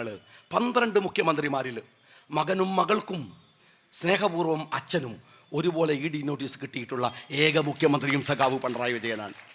ഈ തസ്കര സംഘത്തെ കേരളത്തിൽ നിന്ന് തുരത്തി ഓടിക്കേണ്ടതിൻ്റെ രാഷ്ട്രീയം, ആ രാഷ്ട്രീയത്തെയാണ് UDF ഈ തെരഞ്ഞെടുപ്പിൽ പ്രതിനിധാനം ചെയ്യാൻ ജനങ്ങളോട് പറയുന്നത്. നിങ്ങളെല്ലാവരും UDFിൻ്റെ തെരഞ്ഞെടുത്ത ചിഹ്നങ്ങളിൽ കൈപ്പത്തിയുണ്ട്, കോണിയുണ്ട്, UDF സ്ഥാനാർത്ഥികൾക്ക് കൊടയുമുണ്ട്. ഈ സ്ഥാനാർത്ഥികളെ മുഴുവൻ, അത് ജില്ലാ പഞ്ചായത്തിലെ ബ്ലോക്കിലെ ഒക്കെ സ്ഥാനാർത്ഥികളെ വലിയ വോട്ടിന് നിങ്ങൾ ജയിപ്പിക്കേണ്ടത് നിങ്ങളുടെ കൂടെ ഉത്തരവാദിത്തമാണെന്ന് ഓർമ്മപ്പെടുത്തിക്കൊണ്ട്, അഭിവാദ്യങ്ങൾ നേർന്നുകൊണ്ട് ഞാൻ എൻ്റെ വാക്കുകൾക്ക് വിരാമം കുറിക്കുന്നു. ജയ് ഹിന്ദ്.